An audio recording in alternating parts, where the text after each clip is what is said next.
दोस्तों अस्सलाम वालेकुम। दोस्तों जी तो ही साम्हूं बुज़ुर्ग शख़्स वेठल ॾिसो था, इन जो नालो आहे रईस दीदार अली ख़ान सरगाणी। हिन सां ॿाह ॿेली हिन जा ॿ पुट बि आहिनि, रईस दिलन अली ख़ान ऐं रईस सोनो ख़ान, जेके हिन जा ॿाह ॿेली आहिनि। ही बुज़ुर्ग हर साल उर्स शरीफ़ नबी सल्लल्लाहु अलैहि वसल्लम जो मल्हाईंदा आहिनि वॾे अक़ीदत एतिराम सां। पर हीअ जेका तव्हां ॾिसो था लंगर हले थो पियो, इहा दस्तगीर बादशाह पीरान पीर जी 11हीं आहे, 11हीं शरीफ़ आहे। ऐं हीअ बुज़ुर्ग 11हीं शरीफ़ हर महीने वॾे अक़ीदत ऐं एतिराम सां मल्हाईंदो आहे। ऐं एतिरे ताईं जो पंहिंजे घटिनि में बि रोशनी ऐं अगरबत्तियूं ॿाराए रखंदो आहे त जीअं ख़ुशबू हुजे।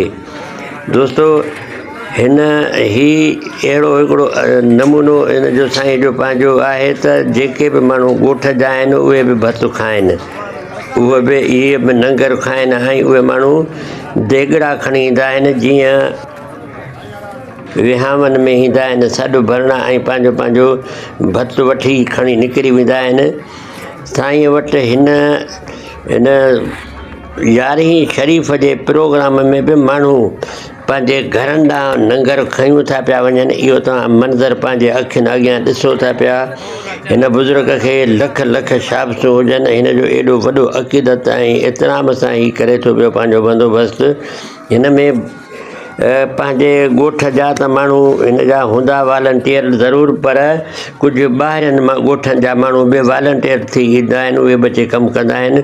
जंहिंमें हिन महिल असांजे नवगोड़ सैदी मुसाणी जा माण्हू बि वॉलंटियर रज़ाकाराना तौर वञी ख़िदमत सर अंजाम ॾियनि था। जन मंझि नाला त मूंखे हाणे हिन महिल यादि न आहिनि, पर मूं लिखी रखिया तव्हां हेठां, जिन में हिकिड़ो नालो मूंखे यादि आहे, जेको जंहिं मूंखे हीउ वीडियो मौसूलु थियो आहे, जंहिं ॾिनो आहे मूंखे, उहो आहे जान मोहम्मद पीरज़ादो।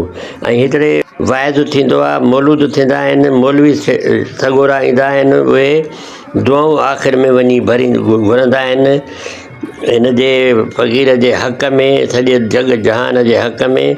दोस्तो हिन मुल्क में बि अञा ताईं अहिड़ा मर्द मुजाहिद वेठा अथव, ॾिसो था पिया तव्हां पंहिंजे अखियुनि सां।